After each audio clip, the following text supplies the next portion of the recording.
ದೇವರ ನಾಮಕ್ಕೆ ಸ್ತೋತ್ರವಾಗಲಿ ಪ್ರಿಯರೇ. ತಿರುಗೊಂದಾವರ್ತಿ ನಾನು ನಿಮ್ಮನ್ನು ಪ್ರೀತಿಯಿಂದ ಈ ಆತ್ಮಚಿಂತನೆ ಮತ್ತು ಕಾರ್ಯಕ್ರಮಕ್ಕೆ ನಾನು ಸ್ವಾಗತಿಸಿಕೊಳ್ತಾ ಇದ್ದೇನೆ. ವಿಶೇಷವಾಗಿ ಪ್ರಿಯ ದೇವ ಮಕ್ಕಳೇ, ದೇವರು ನಮಗೆ ಉಚಿತಾರ್ಥವಾಗಿ ಈ ದಿನವನ್ನು ಕೊಟ್ಟಿದ್ದಾನೆ. ಆತನಿಗೆ ಕೋಟಿ ಕೋಟಿ ಸ್ತೋತ್ರವಾಗಲಿ. ಈಗ ನಾವು ನೇರವಾಗಿ ದೇವರ ವಾಕ್ಯದ ಕಡೆಗೆ ಬರುವಾಗ, ದೇವರು ನಮ್ಮೊಂದಿಗೆ ಕಳೆದ ಅನೇಕ ವರ್ಷಗಳಿಂದ ಪ್ರತಿ ಶನಿವಾರ ಮೂಡಿ ಬರುವಂಥ ಈ ಆತ್ಮಚಿಂತನೆ ಎಂಬ ಕಾರ್ಯಕ್ರಮ, ಈ ಕಾರ್ಯಕ್ರಮದಿಂದ ನೀವು ಅನೇಕರು ಆಶೀರ್ವಾದಗಳನ್ನು ಹೊಂದಿಕೊಂಡಿದ್ದೀರಿ. ಅನೇಕ ಜನರು ದೇವ ಮಕ್ಕಳು ಸಾಕ್ಷಿ ಕೊಟ್ಟಿದ್ದಾರೆ ಮತ್ತು ಅವರ ಪ್ರಾರ್ಥನೆ ವಿಜ್ಞಾಪನೆಗಳನ್ನು ಕೂಡ ನಮಗೆ ಕಳಿಸಿಕೊಟ್ಟಿದ್ದಾರೆ. ಇದಕ್ಕೋಸ್ಕರವಾಗಿ ನಾವು ನಮ್ಮ ವಾರದಲ್ಲಿ ಗುರುವಾರ ಎಂಬುದು ನಮ್ಮ ಸಭೆಯ ಫಾಸ್ಟಿಂಗ್ ಪ್ರೇಯರ್. ಈ ಉಪವಾಸದ ಸಮಯದಲ್ಲಿ ಭಕ್ತ ಜನರೆಲ್ಲರೂ ಸೇರಿಕೊಂಡು ನಾವು ಪ್ರೇಯರ್ ಮಾಡ್ತಾ ಇದ್ದೇವೆ.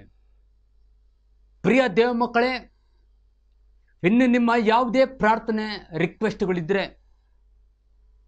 ನೀವು ನಮಗೆ ತಿಳಿಯಪಡಿಸಿರಿ.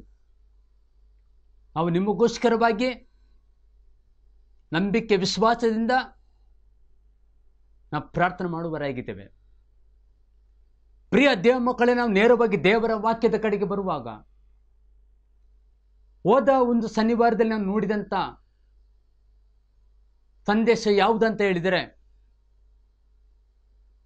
ಜಯದ ಜೀವಿತವನ್ನು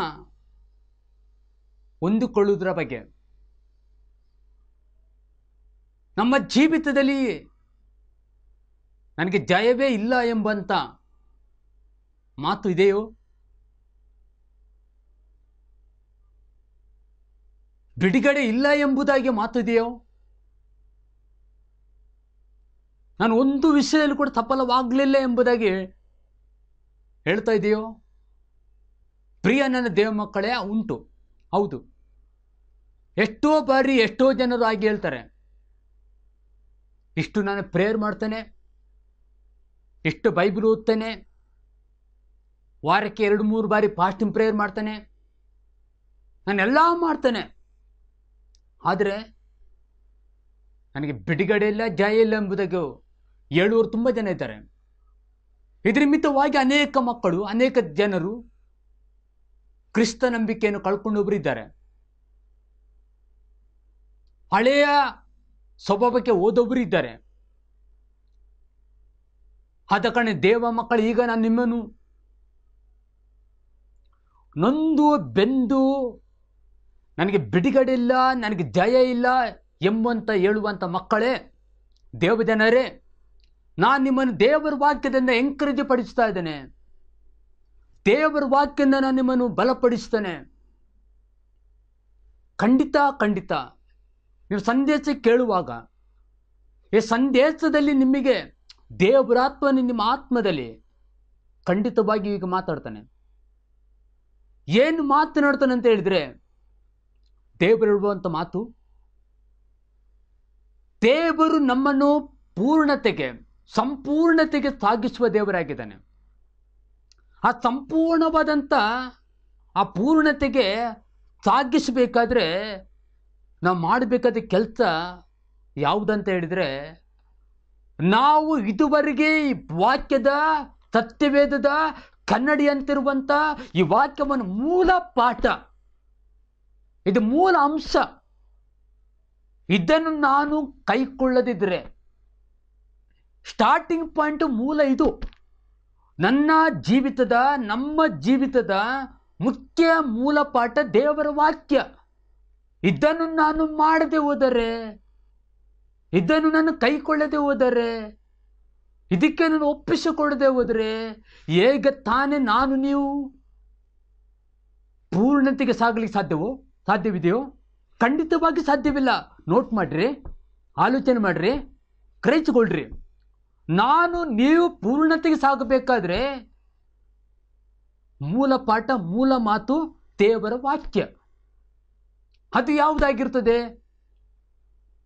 ಅದು ಯಾವುದಾಗಿರ್ತದೆ ಕೇಳಿ. ಬೈಬಲ್ತದೆ, ನಾವು ನೋಡ್ತಾ ಇದ್ದೇವೆ. ಇಬ್ರಿಯರಿಗೆ ಬರೆದ ಪತ್ರಿಕೆ 6ನೇ ಅಧ್ಯಾಯ 1 ಮತ್ತು 2ನೇ ವಚನ ಓದುವ. ಈ ಇಬ್ರಿಯರಿಗೆ ಬರೆದ ಪತ್ರಿಕೆ 6ನೇ ಅಧ್ಯಾಯ 1ನೇ ವಚನ ಫಸ್ಟಿಗಾಗಿ ಓದೋಣ. ಅಲ್ಲಿ ಈ ರೀತಿಯಲ್ಲಿ ಬರೆಯಲ್ಪಟ್ಟಿದೆ. ಮೂಲ ಪಾಠ ಯಾವುದಂತ ಹೇಳಿದ್ರೆ, ಆದುದರಿಂದ ನಿರ್ಜೀವ ಕರ್ಮಗಳ ಮೇಲಣ ನಂಬಿಕೆಯನ್ನು ಬಿಟ್ಟು ಬಿಟ್ಟು ದೇವರಲ್ಲಿಯೇ ನಂಬಿಕೆ ಇಡಬೇಕಾದುದು ಎಂಬುದಾಗಿ ಇದು ಮೂಲ ಪಾಠ. ಪ್ರಿಯ ನನ್ನ ದೇವ ಮಕ್ಕಳೇ, ಅರ್ಥ ಮಾಡಿಕೊಳ್ತಾ ಇದ್ರಿ. ಇಲ್ಲಿ ಓದಿದಂಥ ವಾಕ್ಯ ಸತ್ಯವೇದದಲ್ಲಿ ಬರೆಯಲ್ಪಟ್ಟಿದೆ. ಇಲ್ಲಿ ಪ್ರಾಬ್ಲಮ್ ಏನು?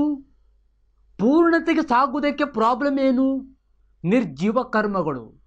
ನನ್ನ ಕಣ್ಣಿನ ನೋಟಕ್ಕೂ, ನನ್ನ ಆಲೋಚನೆಗೂ, ನನ್ನ ಹೃದಯ, ನನ್ನ ಜೀವಿತಕ್ಕೂ ಈ ಪ್ರಾಪಂಚಿಕ ಎಂಬುದಿದೆಯಲ್ಲ, ಈ ಪ್ರಪಂಚ ಎಂಬುದಿದೆಯಲ್ಲ, ಅದಕ್ಕೆ ಒತ್ತುಕೊಂಡ್ರೆ ಅದು ಒಳಗಾದರೆ, ಅದನ್ನೇ ನಾನು ಡಿಪೆಂಡ್ ಆಗಿ ಮಾಡಿಕೊಂಡ್ರೆ, ಅದನ್ನೇ ನಾನು ಹೊಂದಿಕೊಂಡರೆ, ಅದೇ ನನ್ನ ನಂಬಿಕೆ ಆದರೆ ನಾನು ಹೇಗೆ ತಾನೇ ನಾನು ಪರಿಪೂರ್ಣತೆಗೆ ಬರೋ ಸಾಧ್ಯತೆ ಉಂಟು? ಪರಿಪೂರ್ಣತೆ ನಾನು ಹೇಗೆ ಹೊಂದಲಿಕ್ಕೆ ಸಾಧ್ಯ ಇದೆ? ಖಂಡಿತವಾಗಿ ಸಾಧ್ಯ ಇಲ್ಲ. ದೇವರು ಹೇಳುದು, ಲೋಕ ಹೇಳ್ಬೋದು. ಲೋಕ ಜನರಿಗೆ ಏನು ಗೊತ್ತು? ಲೋಕದ ಬೆಳೆದ್ರೆ ದೇವರು ಬೇಡ, ದೇವರನ್ನು ಅಷ್ಟು ಡಿಪೆಂಡ್ ಆಗುವುದಿಲ್ಲ. ಲೋಕದಲ್ಲೇ ಲೋಕ ಸಂಗತಿಗಳ ಮೇಲೆ ಲೋಕದಲ್ಲಿ ಮಾಡ್ಬೋದು, ಲೋಕ ಸಂಪಾದನೆ ಮಾಡ್ಬೋದು, ಪರಿಪೂರ್ಣತೆಗೆ ಬರ್ಬೋದು, ಜಯ ಹೊಂದ್ಬೋದು. ಅದು ಮಾಡಿ, ಇದು ಮಾಡಿ, ಆ ಕೆಟ್ಟ ಕೆಲಸ ಮಾಡಿ, ಈ ಕೆಟ್ಟ ಕೆಲಸ ಮಾಡಿ, ಆ ಮೋಸ ಮಾಡಿ, ಈ ಮೋಸ ಮಾಡಿ, ಏನೆಲ್ಲ ಮಾಡಿ ಪರಿಪೂರ್ಣತೆ ಆಗ್ಬೋದು. ಆದರೆ ಪ್ರಿಯ ದೇವ ಮಕ್ಕಳೇ, ಅದು ಸುಖಕರವಾದದಲ್ಲ.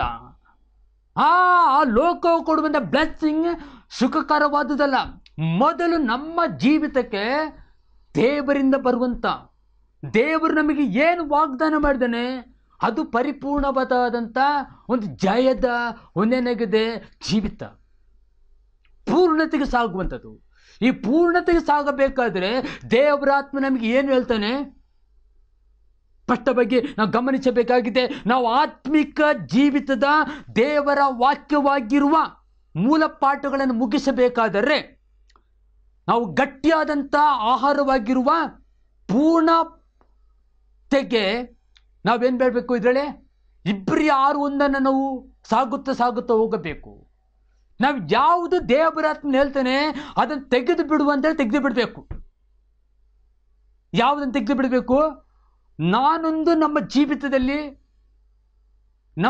ಜೀವಿತದಲ್ಲಿ ನಮ್ಮದೇ ಆದಂಥ ಮಾರ್ಗ, ನಮ್ಮದೇ ಆದಂಥ ಗುರಿ, ನಮ್ಮದೇ ಆದಂಥ ಪ್ಲ್ಯಾನ್, ಅದು ದೇವರ ಚಿತ್ತ ಎಂಬಂಥ ವಾಕ್ಯ, ಪರಲೋಕ ಎಂಬಂಥ ಪವಿತ್ರಾತ್ಮನ ಎಂಬಂಥ ದೇವರ ಇದೆ ಅಂತ ಹೇಳುವಾಗ ಅದು ಮಾತಿಲ್ಲದೆ, ಎಲ್ಲದಕ್ಕೂ ಮಾತಿದ್ರೆ ಲೋಕದ ಸಂಗತಿಗಳು, ಲೋಕದ ಮಾತುಗಳು, ಲೋಕ ಇದರದೇ ಇದೆ ಸಾಗುತ್ತಾ ಹೋಗುವುದಾದ್ರೆ ಅಲ್ಲಿ ಏನು ಸಿಕ್ಕುತ್ತೆ? ಏನು ನಮ್ಮ ಪಾಳಿಗೆ ಬರುತ್ತೆ? ಖಂಡಿತ ಪರಿಪೂರ್ಣ ಜಯ ಅಂತ ಅಲ್ಲ ಎಂಬುದಾಗಿ ದೇವರ ವಾಕ್ಯನ ಮೇಲೆ ಓದಿಕೊಳ್ಳುತ್ತಾ ಇದ್ದ ಪ್ರಿಯರ. ಅದರಿಂದ ಈ ಗಮನವನ್ನು ನಾವು ಇಟ್ಟುಕೊಳ್ಬೇಕಾಗಿದೆ. ಸತ್ಯವೇದದಲ್ಲಿ ನಾವು ಓದಿಕೊಳ್ಳುವಾಗ ಏನಂತ ಬರಿಪಡಿದ್ರೆ ಹಾಗಿದೆ, ನಿರ್ಜೀವ ಕ್ರಮಗಳು ಲೋಕದಲ್ಲಿ ಏನಾಗಿದೆ ಅದು ಪ್ರಸಿದ್ಧವಾಗಿವೆ. ಹಾಗೆ ನಿರ್ಜೀವ ಕ್ರಮಗಳು ಲೋಕದಲ್ಲಿ ಪ್ರಸಿದ್ಧವಾಗಿರುವುದರಿಂದ ನಾವೇನು ಮಾಡ್ಬೇಕಂತ ಹೇಳಿದ್ರೆ, ದೇವರ ವಾಕ್ಯ ಹೇಳಿದ್ರೆ ನೇಮ ನಿಷ್ಠೆಗಳ ಫಲವಾಗಿರುವ ಸ್ವಾನಿತ್ಯನ್ನು ಆಶ್ರಯಿಸಿಕೊಳ್ಳುವವರಾಗಿರಬಾರ್ದು. ನನ್ನ ಮೊಟ್ಟ ಮೊದಲಾಗಿ ನಾವು ಹೇಳುವುದೇನಂತ ಹೇಳಿದರೆ, ನೇಮ ನಿಷ್ಠೆಗಳು ಲೋಕದಲ್ಲಿ ಪ್ರಬಲವಾಗಿ ಇದೆ. ಯಾವ ವ್ಯಕ್ತಿಯಲ್ಲಿ ಅವನು ಅನ್ಯನಾಗಿರ್ಬೋದು. ವಿಶೇಷವಾಗಿ ಕ್ರೈಸ್ತರೆಂದುಕೊಂಡವರಲ್ಲಿ ಕೂಡ ಇದೇನು ಅವರೇನು ಕಮ್ಮಿ ಅಲ್ಲ. ಅನ್ಯರಿಗಿಂತಲೂ ಜಾಸ್ತಿ ಕ್ರೈಸ್ತರು ನೇಮನಿಷ್ಠೆಗಳ ಮೇಲೆ ನಂಬಿಕೆ ಇಡ್ತಾರೆ, ನೇಮನಿಷ್ಠೆಗಳ ಮೇಲೆ ಇಟ್ಟು ಭರವಸೆ ಇಡ್ತಾರೆ. ನೇಮನಿಷ್ಠೆಗಳು ಮಾಡುವುದಕ್ಕೆ ಅವರು ಮುಂದೆ ಬರ್ತಾರೆ. ಎಷ್ಟೋ ಜನರು ನಾವು ನೋಡಬೇಕಾದ್ರೆ, ನಾವು ಗ್ರಹಿಸಿಕೊಳ್ಬೇಕಾದ್ರೆ, ಜನರು ಏನೇನೋ ಮಾಡಿಬಿಡ್ತಾರೆ, ಏನೇನೋ ಹೋಗ್ತಾರೆ, ದಾರಿ ತಪ್ಪಿ ಹೋಗ್ತಾ ಇದ್ದಾರೆ. ಮಾರ್ಗ ತಪ್ಪಿ ಹೋಗುತ್ತಾ ಇದ್ದಾರೆ. ಈ ಮೂಲ ಪಾಠವನ್ನು ಮಾಡಬೇಕಾದಲ್ಲಿ ಅದನ್ನು ಬಿಟ್ಟು ಮರೆ ಮಾಡಿಕೊಂಡು ಲೋಕದ ಕಣ್ಣಿಗೆ, ಲೋಕದ ಇದಕ್ಕೆ ತಿರುಗಿ ಬಿದ್ದು ಜೀವಿಸ್ತಾ ನಾವು ನೋಡ್ತಾ ಇದ್ದೇವೆ. ಪ್ರಿಯ ದೇವ ಮಕ್ಕಳೇ, ದೇವರ ವಾಕ್ಯ ಹೇಳ್ತದೆ, ಇಬ್ರಿ 6:1 ಏನ್ ಹೇಳ್ತದೆ? ಆದುದರಿಂದ ನಿರ್ಜೀವ ಕರ್ಮಗಳ ಮೇಲಣ ನಂಬಿಕೆ ಎಂಬುದುಂಟು. ಅದು ನನ್ನ ನಂಬಿಕೆಗೆ ಅಲ್ಲ, ಅದು ನಮ್ಮ ನಂಬಿಕೆಗೆ ಅಲ್ಲ, ಅದು ಪರಿಪೂರ್ಣತೆಗೆ ಸಾಗಿಸುವುದಿಲ್ಲ, ಒಂದು ಜಯಕ್ಕೆ ನಡೆಸುವುದಿಲ್ಲ, ಅದು ನಮಗೆ ಪ್ರತಿಫಲವನ್ನು ಕೊಡಲಿಕ್ಕೆ ಆಗುತ್ತಿಲ್ಲ, ದೇವರಿಂದ ಒಂದು ಒಳ್ಳೆಯ ಕಾರ್ಯವನ್ನು ನಮಗೆ ಕಾಣಲಿಕ್ಕೆ ಬಿಡುವುದಿಲ್ಲ. ದೇವರು ನಮಗೆ ಒಳ್ಳೆ ಕಾರ್ಯಗಳನ್ನು ಮಾಡಬೇಕಂತ ಹೇಳಿದ್ರೆ ನಾವು ಏನು ಮಾಡಬೇಕಾಗಿದೆ ಅಂತ ಹೇಳಿದರೆ, ನೇಮನಿಷ್ಠಗಳ ಫಲವಾಗಿರುವ ಸ್ವಾನ್ನಿತ್ಯನ್ನು ನಾವು ತೆಗೆಯಬೇಕು. ಎಕ್ಸಾಂಪಲ್ ಆಗಿ ನಾವು ನೋಡಬೇಕಾದ್ರೆ, ಪೌಲನು ರೋಮಪುರದವರಿಗೆ ಬರೆದಂಥ ಪತ್ರಿಕೆ 10ನೇ ನಾವು ನೋಡುವುದಾದರೆ, ಅಲ್ಲಿ ಅಪೊಸ್ತಲನಾದ ಪೌಲನು ರೋಮಪುರದ ವಿಶ್ವಾಸಿಗಳಿಗೆ ಅಲ್ಲಿ ಹೇಳ್ತಾ ಇದ್ದಾನೆ, ನಿಮ್ಮಕ್ಕಿಂತ ಮೊದಲು ಇಸ್ರಾಯೇಲರು ಏನು ಮಾಡಿದರು? ಸ್ವಾನ್ನಿತ್ಯನ ಆಶ್ರಯಿಸಿಕೊಂಡುದರಿಂದ ಅವರು ದೇವರಿಂದ ನೀತಿವಂತರಾಗಲಿಲ್ಲ. ಅವರು ಎದ್ದರು, ನೀತಿವಂತರಾಗಿರ್ಬೇಕೆಂದರೆ ನೋಡಿದರು, ಅದು ನೀತಿವಂತರವರು ಆಗಲಿಕ್ಕೆ ಆಗಲಿಲ್ಲ. ಯಾಕೆ ಆಗಲಿಲ್ಲ? ಅವರಲ್ಲಿದ್ದಂತ ಏನಾಗಿದೆ? ಅವರ ಮನಸ್ಸು, ಅವರ ಹೃದಯ, ಅವರ ಆಲೋಚನೆ, ಅವರ ಸ್ವಭಾವ ಸ್ವಾನ್ನಿತ್ಯ ಮೇಲೆ ಆಧಾರವಾಗಿತ್ತು, ನೇಮನಿಷ್ಠಗಳ ಮೇಲೆ ಆಧಾರವಾಗಿತ್ತು. ಇದನ್ನು ನೀವು ಡೀಟೇಲ್ ಆಗಿ ರೋಮ 10:9 ಓದಿಕೊಂಡ್ರೆ ನಿಮಗೆ ಸ್ಪಷ್ಟವಾಗಿ ಇದರ ಬಗ್ಗೆ ನಿಮಗೆ ಕಾಣಬಹುದಾಗಿದೆ. ಹೇಗೆಂತ ನೋಡುವಾಗಂದ್ರೆ, ರೋಮಪುರದವರಿಗೆ ರೋಮ 10:3 ಕೂಡ ಓದುವಾಗ ಇದರ ಬಗ್ಗೆ ಕಾರ್ಯಪಟ್ಟಿದೆ. ರೋಮ 10:3 ಓದುವಾಗ ನಾವು ಓದ್ತಾ ಬರುವಾಗ 9ನೇ ವಚನ 10ನೇ ವಚನ ಬರುವಾಗ, ದೇವರ ವಾಕ್ಯವನ್ನು ಅರಿಕೆ ಮಾಡು, ದೇವರ ವಾಕ್ಯವನ್ನ ನೀನು ನಂಬು, ದೇವರ ವಾಕ್ಯವನ್ನ ನೀನು ಹೊಂದಿದ್ರೆ ನಿನಗೆ ರಕ್ಷಣೆ ಆಗುತ್ತದೆ, ದೇವರ ವಾಕ್ಯವನ್ನ ನೀನು ಹೃದಯ ತಗೊಂಡ್ರೆ ನಿನಗೆ ರಕ್ಷಣೆ ಆಗುತ್ತದೆ ಎಂಬುದಾಗಿ ನಾವು 9ನೇ ವಚನ 10ನೇ ವಚನ ಓದುತ್ತಾ ಇದ್ದೇವೆ. ಅದು 3ನೇ ವಚನಕ್ಕೆ ಬರುವಾಗ ಈ ರೀತಿಯಲ್ಲಿ ಬರೆಯಲ್ಪಟ್ಟಿದೆ. ಸತ್ಯದಲ್ಲಿ ಓದಿಕೊಳ್ಳುವಾಗ ಗಮನಿಸೋಣ, ಬೈಬಲಿಗೆ ಬರೆಯಲ್ಪಟ್ಟಿದೆ. ರೋಮ 10ನೇ ಅಧ್ಯಾಯ 3ನೇ ವಚನ ಓದಿಕೊಳ್ಳುವಾಗ ಸ್ಪಷ್ಟವಾಗಿ ಒಂದು ವಾಕ್ಯವನ್ನು ಗಮನಿಸಬಹುದೇ. ಅವರು ದೇವರಿಂದ ದೊರಕುವ ನೀತಿಯನ್ನರಿಯದೆ ಸ್ವಾನ್ನಿತ್ಯನ್ನೇ ಸ್ಥಾಪಿಸಬೇಕೆಂದು ಪ್ರಯತ್ನಿಸುತ್ತಾ ಇದ್ದುದರಿಂದ ದೇವರ ನೀತಿಗೆ ಅಧೀನರಾಗಲಿಲ್ಲ ಎಂಬುದಾಗಿ ನಾವು ನೋಡ್ತಾ ಇದ್ದೇವೆ ಪ್ರಿಯರೇ. ಆದ ಕಾರಣ ದೇವರು ನಮಗೆ ಕೊಡುವಂಥದ್ದು ಇದೇ ವಾಗ್ದಾನವಾಗಿದೆ. ಆದ ಕಾರಣ ಪ್ರಿಯ ದೇವ ಮಕ್ಕಳೇ, ನಾವು ಗಮನಿಸಬೇಕಾಗಿದೆ, ನಾವು ಧಾರ್ಮಿಕವಾದ ಕರ್ಮ ಮಾರ್ಗಗಳನ್ನು ಮಾಡಿ ಸ್ವಾನ್ನಿತ್ಯದಲ್ಲಿ ಸಾಗಬಾರ್ದು. ನಾವು ಧಾರ್ಮಿಕವಾದ ಕರ್ಮ ಮಾರ್ಗಗಳನ್ನು ಮಾಡಿಕೊಂಡು ಸ್ವಾನ್ನಿತ್ಯದಲ್ಲಿ ಸಾಗುವುದೇ ಪರಿಪೂರ್ಣತೆ ಜೀವಿತವಾಗಿರುವುದಿಲ್ಲ. ಅದು ಪರಿಪೂರ್ಣತೆ ಜೀವಿತ ಒಂದು ದಾರಿ ಉಂಟು. ನಮ್ಮದೇ ಆದಂಥ ಒಂದು ನಮ್ಮ ಸ್ವಭಾವ. ಆ ಸ್ವಭಾವ ಯಾವುದಂತ ಹೇಳಿದರೆ, ಈಗ ಓದಿದಂಥ ರೋಮ 10:3 ಇಸ್ರಾಯೇಲರ ಬಗ್ಗೆ ನೋಡ್ತೇವೆ. ಅದು ಪೌಲನ ಅವನ ಸಾಕ್ಷಿಯನ್ನು ನೋಡ್ತಾ ಇದ್ದೇವೆ. ಫಿಲಿಪ್ಪ 3:9 ಫಿಲಿಪ್ಪ 3:9 ವಚನ ಓದಿಕೊಳ್ಳುವಾಗ ಅವನು ಹೇಳ್ತಾ ಇದ್ದಾನೆ, ಇದಲ್ಲದೆ ನಾನು ಯೇಸು ಕ್ರಿಸ್ತನನ್ನು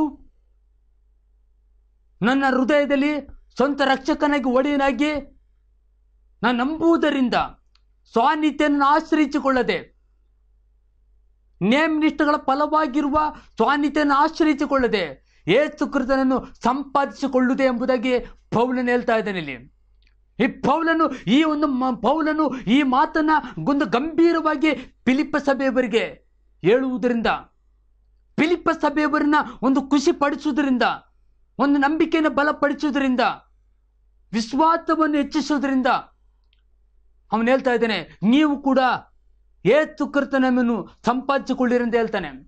ಯಾಕೆ ಸಂಪಾದಿಸಿಕೊಳ್ಳುವಂಥದ್ದು? ನೀವು ಪರಿಪೂರ್ಣತೆಗೆ ಸಾಕ್ತೀರಿ.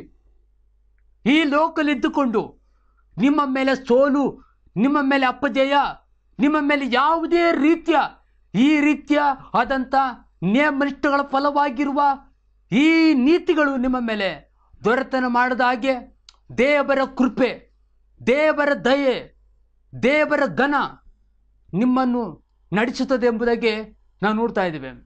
ಇದನ್ನೇ ಭಕ್ತನಾದಂಥ ದಾವೀದನಲ್ಲಿ ಒಂದು ಕಡೆ ಓದುತ್ತಾ ಇದ್ದೇವೆ.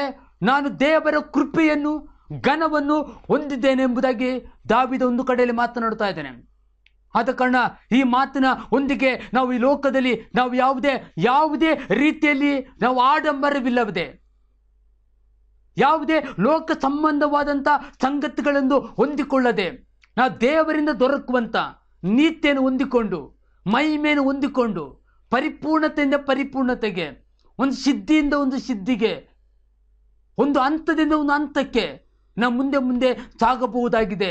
ಹಾಗೆ ಸಾಗಬೇಕಾದ್ರೆ ನಾನು ಮೊಟ್ಟ ಮೊದಲಿಗೆ ನಾನು ಮಾಡಬೇಕಾದದ್ದು ಏನಂತ ಹೇಳಿದ್ರೆ, ಮೂಲ ಪಾಠವನ್ನು ಮಾಡಬೇಕು. ಒಂದೇ ಮೂಲ ಪಾಠ ಇಬ್ರಿಯ 6:1 ಅದು ಯಾವುದಾಗಿರ್ತದೆ ಅಂತ ಹೇಳಿದ್ರೆ, ನೇಮನಿಷ್ಠಗಳ ಮೇಲೆ ನನ್ನ ಕಣ್ಣು, ನನ್ನ ನಂಬಿಕೆ ಅಲ್ಲ. ಅದನ್ನು ನಾನು ಯಾವಾಗಲೂ ವಿರೋಧಿಸುವವನಾಗಿರಬೇಕು. ಅದು ನನ್ನ ಸ್ವಭಾವಕ್ಕೆ ಹೋಲಿಕೆ ಆದದಲ್ಲ. ಲೋಕವೆಂಬುದು ಅದು ನಶ್ವರವಾದುದು. ಲೋಕ ಎಂಬುದು ಅದೇನಾಗಿದೆ, ಅದು ಅಳಿದು ಹೋಗುವಂಥದ್ದು. ಸ್ಥಿರವಾಗಿರುವಂಥದ್ದು ದೇವರ ವಾಕ್ಯ, ಅದು ಮೂಲ ಪಾಠ. ಅದು ನನ್ನ ಆಧ್ಯಾತ್ಮಿಕ ಜೀವಿತಕ್ಕೆ ಅದು ನನಗೆ ಸರಿ ಬೀಳುವಂಥದ್ದಾಗಿರಬೇಕು.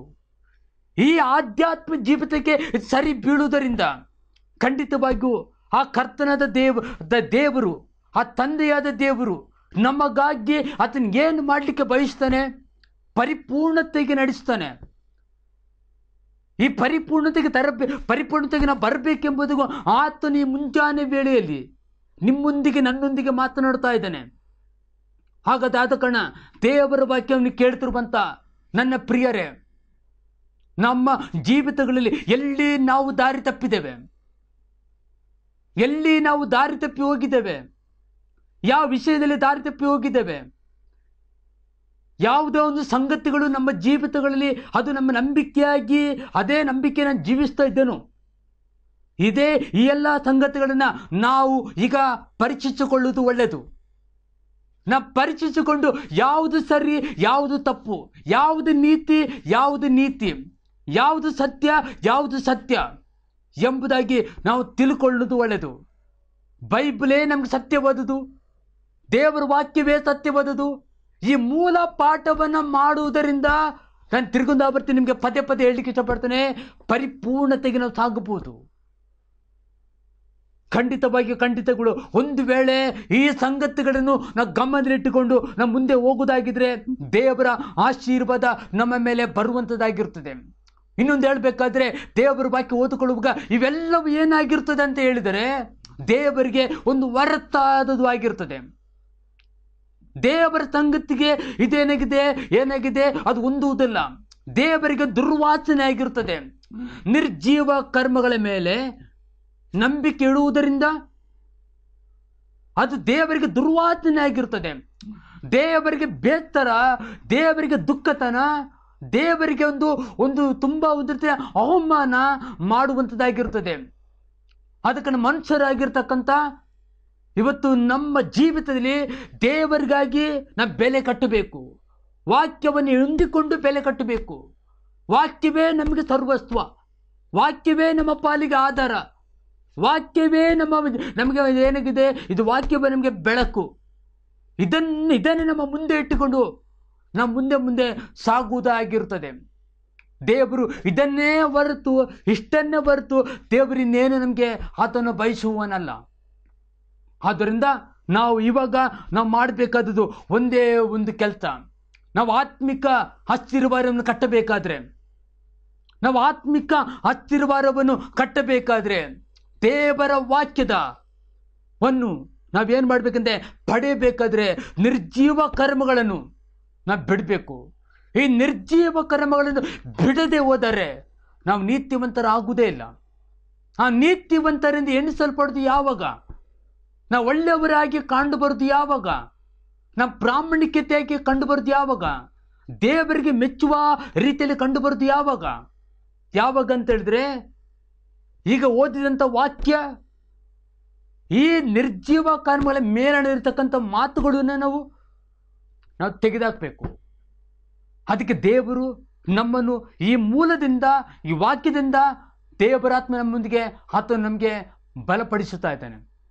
ಆದ್ದರಿಂದ ದೇವರು ನಮ್ಮನ್ನು ವಿಶೇಷವಾಗಿ ಆತನು ಹಂತ ಹಂತವಾಗಿ ನಮ್ಮನ್ನು ನಡೆಸಲಿಕ್ಕೆ ಆತ ಶಕ್ತನಾಗಿದ್ದಾನೆ ಪ್ರಿಯರೇ. ವಿಶೇಷವಾಗಿ ಹೇಳಬೇಕಾದ್ರೆ ನಾವು ದೇವರ ವಾಕ್ಯವನ್ನು ಕೈಕೊಳ್ಳುವುದರಿಂದ ಬೈಬಲ್ ಹೇಳ್ತದೆ, ಓದಿಕೊಳ್ಳುವಾಗ 1 ಯೋಹನ 2ನೇ ಅಧ್ಯಾಯ 5ನೇ ವಚನ ಓದಿಕೊಳ್ಳುವಾಗ, ಯಾವನಾದರೂ ಯೇಸು ಕ್ರಿಸ್ತನ ವಾಕ್ಯವನ್ನು ಕೈಕೊಂಡು ನಡೆದರೆ, ವಿಧೇಯನಾಗಿ ನಡೆದರೆ, ನಂಬಿಕೆಯಾಗಿ ನಡೆದರೆ, ವಿಶ್ವಾಸವಾಗಿ ನಡೆದರೆ ಅವನು ಪೂರ್ಣತೆಗೆ ಸಾಗುತ್ತಾನೆ, ಪರಿಪೂರ್ಣತೆಗೆ ಸಾಗುತ್ತಾನೆ. ಮತ್ತು ಅವನಲ್ಲಿ ನಿಜವಾದ ದೇವರ ಮೇಲಿನ ಪ್ರೀತಿ ಇರ್ತದೆ ಎಂಬುದು ನೋಡ್ತಾ ಇದ್ದೇವೆ. ಇದು ದೇವರ ಒಂದು ಸಂದೇಶವಾಗಿದೆ ಪ್ರಿಯರೇ. ಆಗ ದೇವರ ಮೇಲಿನ ಪ್ರೀತಿಯನ್ನ ನಾನು ಹೊಂದಿಕೊಳ್ಳುವುದು, ಅದನ್ನು ಪಡ್ಕೊಳ್ಳುವುದು ಹೇಗಂತ ಹೇಳಿದ್ರೆ ದೇವರ ವಾಕ್ಯವನ್ನು ಕೈಕೊಳ್ಳುವುದರಿಂದ, ದೇವರ ವಾಕ್ಯವನ್ನ ಸತತವಾಗಿ ಕೈಕೊಳ್ಳುವುದರಿಂದ, ಸತತವಾಗಿ ವಿಧೇಯರಾಗಿ ಕೈಕೊಳ್ಳುವುದರಿಂದ ಪರಿಪೂರ್ಣತೆಗೆ ನಾವು ಸಾಗಲಿಕ್ಕೆ ಸಾಧ್ಯತೆ ಉಂಟು. ಅದು ಮಾತ್ರವಲ್ಲ, ಬೈಬಲ್ ಇದೆ, ನಾವು ಕ್ರಿಸ್ತನ ನಂಬಿದ ಮೇಲೆಯೂ, ಕ್ರಿಸ್ತನಿಗೆ ಒಳಗಾದ ಮೇಲೆಯೂ, ಕ್ರಿಸ್ತನಿಗೆ ವಿಧೇಯರಾದ ಮೇಲೆಯೂ ನಮಗೆ ಶೋಧನೆಗಳು ಬರ್ತದೆ. ಸೈತಾನ ನಮ್ಮ ಜೀವಿತಗಳಲ್ಲಿ ನಮ್ಮ ಆತ್ಮಿಕಾತನು ವೈರಿಯಾಗಿದ್ದಾನೆ. ಆತ್ಮಿಕ ವೈರ್ಯ ಸೈತಾನನು ನಮ್ಮ ಮೇಲೆ ಬೇರೆ ಬೇರೆ ರೀತಿಯ ಶೋಧನೆಗಳನ್ನು ತರುವವನಾಗಿದ್ದಾನೆ, ಅಡ್ಡಿಗಳನ್ನು ತರುವವನಾಗಿದ್ದಾನೆ, ಅಪಜಯವನ್ನು ತರುವವನಾಗಿದ್ದಾನೆ, ಹಿಂಸೆಯನ್ನು ತರುವವನಾಗಿದ್ದಾನೆ, ಅನೇಕ ಪ್ರಾಬ್ಲಮ್ ತರುವವನಾಗಿದ್ದಾನೆ. ಆದರೆ ವಾಕ್ಯ ನಮ್ಮೊಳಗೆ ಗಟ್ಟಿಯಾಗಿರುವಾಗ, ನಂಬಿಕೆಯಲ್ಲಿ ಗಟ್ಟಿಯಾಗಿರುವಾಗ ಸೈತಾನ ಏನು ಮಾಡಲಿಕ್ಕೆ ಆಗುವುದಿಲ್ಲ. ಯಾಕೆಂತೇಳಿದ್ರೆ ದೇವರ ವಾಕ್ಯವು ಅದು ಇಬ್ಬಾಯಿಕತ್ತಿಗಿಂತ ಹದವಾದದ್ದು, ದೇವರ ವಾಕ್ಯವು ಸಜೀವವಾದುದು ಎಂಬುದಾಗಿ ನಾವು ಓದುತ್ತೇವೆ. ಆದ ಕಾರಣ ವಾಕ್ಯವನ್ನು ನಾವು ಲೂಸಾಗಿ ಇಟ್ಟುಕೊಳ್ಳದೆ ನಾವು ಟೈಟಾಗಿ ವಾಕ್ಯದಲ್ಲಿರಬೇಕು. ನಂಬಿಕೆಗೆ, ನಮ್ಮ ವಿಶ್ವಾಸಕ್ಕೆ ದೇವರ ವಾಕ್ಯವನ್ನೇ ಅದು ಅರಿಕೆ ಮಾಡ್ತಾ ನಾವು ಮುಂದೆ ಹೋಗುವುದಾಗಿದ್ದರೆ ಎಷ್ಟೋ ಪಟ್ಟು ದೇವರು ನಮ್ಮ ಜೀವಿತಗಳಲ್ಲಿ ಅದ್ಭುತ ದೇವರು ಮಾಡುವನಾಗಿದ್ದಾನೆ. ಪ್ರಿಯ ನನ್ನ ದೇವ ಮಕ್ಕಳೇ, ನಾವು ನೋಡುವಂಥದ್ದು ಯಾವುದು, ನಾವು ಗಮನವನ್ನು ಇಟ್ಟುಕೊಳ್ಬೇಕಾದ ಯಾವುದು? ಯಾಕೆಂದ್ರೆ ಯಾವುದಂತ ಹೇಳಿದ್ರೆ ದೇವರ ವಾಕ್ಯವನ್ನು ಕೈಕೊಳ್ಳಬೇಕಾಗಿರುತ್ತದೆ. ಅದು ಮಾತ್ರವಲ್ಲ, ದೇವರ ವಾಕ್ಯ ಹೇಳ್ತದೆ ನಾವೆಲ್ಲವನ್ನು ತ್ಯಜಿಸಿ ಬಿಡಬೇಕು. ನಾವೆಲ್ಲವನ್ನು ತ್ಯಜಿಸುವುದರಿಂದ ಖಂಡಿತವಾಗಿಯೂ ನಾವು ಪರಿಪೂರ್ಣತೆಗೆ ಸಾಗಲಿ ಸಾಧ್ಯತೆ ಉಂಟು. ಅದು ಪರಿಪೂರ್ಣತೆ ಸಾಗಬೇಕಾದ್ರೆ ಯಾವುದನ್ನು ತ್ಯಜಿಸಬೇಕಾಗಿದೆ? ಬೈಬಲ್ ಇದೆ, ಮತ್ತೆ ಬರ್ತುವತ್ತೆ 19ನೇ ಅಧ್ಯಾಯ 17ರಿಂದ 21 ವಚನವನ್ನು ನಾವು ಓದಿಕೊಳ್ಳುವುದಾಗಿದ್ರೆ ಅಲ್ಲಿ ಯೇಸು ಏನನ್ನು ಹೇಳಿದ್ದಾನೆ, ಯೇಸು ಏನು ಮಾತನಾಡಿದ್ದಾನೆ ಅದೆಲ್ಲವನ್ನು ನಾವು ತ್ಯಜಿಸುವವರಾಗಿರಬೇಕು. ಅದೆಲ್ಲವನ್ನು ನಾವು ಬಿಟ್ಟು ಬಿಡುವವರಾಗಿರಬೇಕು. ಯಾಕೆಂದರೆ ಬೈಬಲ್ ವಾಕ್ಯ ಹೇಳ್ತಿದೆ, ಒಬ್ಬ ಯಮನಸ್ಥನು ಯೇಸುವಿನ ಬಳಿಗೆ ಬರ್ತಾ ಇದ್ದಾನೆ. ಹೌದು, ದೇವರ ಆಜ್ಞೆಗಳಿಗೆ ಸರಿಯಾಗಿ ನೀನು ನಡ್ಕೋ ಎಂಬುದಾಗಿ ಯೇಸು ಹೇಳ್ತಾ ಇದ್ದಾನೆ. ಆದರೆ ಅವನು ಪರಿಪೂರ್ಣತೆಯ ಕೊರತೆ ಉಳ್ಳವನಾಗಿದ್ದನು, ಪ್ರಿಯ ಸಹೋದರ ಯವನಸ್ಥ. ಆದರೆ ಯೇಸು ಅದನ್ನು ತಿಳ್ಕೊಂಡು ಯೇಸು ಅವನಿಗೆ ಹೀಗೆ ಹೇಳ್ತಾನೆ, ನೀನು ಪರಿಪೂರ್ಣವಾಗಬೇಕೆಂದಿದ್ದರೆ ನಿನ್ನ ಆಸ್ತಿಯನ್ನು ಹೋಗಿ ಮಾರಿ ಬಡವರಿಗೆ ಕೊಡು, ನೀನು ಬಂದು ನನ್ನನ್ನು ಹಿಂಬಾಲಿಸು ಎಂದು ಯೇಸು ಹೇಳ್ತಾ ಇದ್ದಾನೆ. ಅವನು ನಿರಾಕರಿಸಿ ಹಿಂದೆ ಹೋದನೆಂಬುದಾಗಿ ನೋಡ್ತಾ ಇದ್ದೇವೆ. ಅದ ಪ್ರಿಯ ನನ್ನ ದೇವ ಮಕ್ಕಳೇ, ಅವನಲ್ಲಿ ಎಂಥ ಕೊರತೆ ಇತ್ತು, ಆ ಯವನಸ್ಥನಲ್ಲಿ ಎಂಥ ಕೊರತೆ ಇತ್ತು. ಅವನಲ್ಲಿ ದೇವರ ವಾಕ್ಯ ಕೊರತೆ ಇತ್ತು, ನಂಬಿಕೆ ಕೊರತೆ ಇತ್ತು. ದೇವರು ಹಿಂಬಾಲಿಸಲಿಕ್ಕೆ ಬೇಡ, ಲೋಕವನ್ನು ಡಿಪೆಂಡ್ ಆದ, ಲೋಕಕ್ಕೆ ಒಳಗಾದ ನಿರ್ಜೀವ ಕರ್ಮಗಳಂತ ನಾನು ಫಸ್ಟಿಗೆ ಹೇಳಿದೆ. ಮೂಲ ಪಾಠವನ್ನು ಮಾಡೋದಕ್ಕಿಂತ ಬದಲಾಗಿ ನಿರ್ಜೀವ ಕರ್ಮಗಳನ್ನು, ನಂಬಿಕೆಯನ್ನು ಇಟ್ಟುಕೊಂಡು ಅದೇ ನನಗೆ ದೊಡ್ಡ ಆಸ್ತಿ, ಅದೇ ನನಗೆ ದೊಡ್ಡ ಜಯ, ಅದೇ ನನ್ನ ಲೈಫಿಗೆಲ್ಲ ನನಗೇನು ಕೊರತೆ ಇಲ್ಲ ಎಂಬುದಾಗೆಲ್ಲ ತಿಳ್ಕೊಂಡು ಸಾಗುತ್ತಾ ಹೋದ. ಪ್ರಿಯ ದೇವ ಮಕ್ಕಳೇ, ಬೈಬಲ್ ಹೇಳ್ತದೆ ಅದು ನಿಜವಾದ ಆಶೀರ್ವಾದವಲ್ಲ. ನಿಜವಾದ ಆಶೀರ್ವಾದ ಯಾವುದಾಗಿರುತ್ತದೆ? ನಾನು ಯೇಸುವನ್ನು ಹಿಂಬಾಲಿಸುವಂಥದ್ದು, ನಾನು ಯೇಸುವಿಗೆ ಒಳಗಾಗುವಂಥದ್ದು, ನಾನು ಯೇಸುವಿಗೆ ವಿಧೇಯನಾಗುವಂಥದ್ದು, ಯೇಸುಗಾಗಿ ಜೀವಿಸುವಂಥದ್ದು, ದೇವರ ಮಾರ್ಗ ನಡೆಯುವಂಥದ್ದು, ದೇವರ ಮಹಿಮೆಗಾಗಿ ಬಾಳುವಿಕೆ ಮಾಡುವಂಥದ್ದು, ಆ ಎರಡನೇ ಬರಣಕ್ಕಾಗಿ ನನ್ನನ್ನು ಸಿದ್ಧಪಡಿಸಿಕೊಳ್ಳುವಂಥದ್ದು, ಆ ನಿತ್ಯ ಜೀವಕ್ಕಾಗಿ ತವಕ ಪಡುವಂಥದ್ದು. ಇದರಲ್ಲೇ ನಾವು ಸಾಗುವಂಥದ್ದಾಗಿರಬೇಕು. ಇದರಲ್ಲಿ ನಾವೀಗ ಸಾಗುವುದರಿಂದ ದೇವರು ಹೆಚ್ಚೆಚ್ಚಾಗಿ ನಮ್ಮನ್ನು ಆಶೀರ್ವಾದ ಮಾಡುವ ಕರ್ತನಾಗಿದ್ದಾನೆ. ಆದ್ದರಿಂದ ನನ್ನ ಸಂದೇಶವನ್ನು ನಾನು ಮುಗಿಸೋದಕ್ಕಿಂತ ಮುಂಚಿತವಾಗಿ ನಾನು ನಿಮಗೆ ಸಂದೇಶದ ನಾನು ಒಂದು ಅಂಶವನ್ನು ನಾನು ಹೇಳಲಿಕ್ಕೆ ಇಷ್ಟಪಡ್ತೇನೆ. ಪರಿಪೂರ್ಣತೆಗೆ ಸಾಗೋದು 3 ವಿಧಾನದಲ್ಲಿ ಹೇಳಿದೆ. ಒಂದನೇದಾಗಿ ನೋಡುವಾಗ ಮೂಲ ಪಾಠವನ್ನು ಮಾಡುವುದರಿಂದ, ಎರಡನೇದಾಗಿ ನೋಡುವಾಗ ದೇವರ ವಾಕ್ಯವನ್ನು ಕೈಕೊಳ್ಳುವುದರಿಂದ, ಮೂರನೇದಾಗಿ ನೋಡುವಾಗ ನಾವೆಲ್ಲವನ್ನು ತ್ಯಜಿಸುವುದರಿಂದ. ಇದೇ ನಮ್ಮ ಮುಂದಿರುವುದು ಮಾರ್ಗ. ಇದನ್ನು ಮಾಡುವುದಾಗಿದ್ದರೆ ಅಕ್ಷರವಾಗಿ ಆ ತಂದೆ ದೇವರು ಆ ಯೇಸು ಕ್ರಿಸ್ತನ ಮೂಲಕ ನಿಮಗೂ ನನಗೂ ಜಯ ಖಂಡಿತ ಕೊಡುವನು. ಆ ಜಯದ ಆದಿಗಮ ಹೊಂದಬೇಕು, ನಾ ಸಫಲತೆಯನ್ನು ಕಾಣಬೇಕು, ದೇವರ ಮಹಿಮೆಯನ್ನು ಹೊಂದಬೇಕು. ನಮ್ಮ ಜೀವಿತ, ನಮ್ಮ ಕುಟುಂಬ, ನಮ್ಮ ಮನೆ ಅಭಿವೃದ್ಧಿಯನ್ನು ಕಾಣಬೇಕು. ಅಭಿವೃದ್ಧಿಯನ್ನೆಲ್ಲ ಕಾಣಬೇಕಾದ್ರೆ ನಾವು ಮಾಡಬೇಕಾದ ಒಂದೇ ಒಂದು ಕೆಲಸ, ಕೊಟ್ಟಂಥ 3 ವಿಷಯದಲ್ಲಿ ನೀವು ಜೀವಿಸಿ ಬಾಳಿ ದೇವರ ಕೃಪೆ ನಿಮ್ಮೊಂದಿಗೆ ಸದಾ ಕಾಲ ಇರಲಿ ಎಂಬುದೇ. ಆಮೇನ್.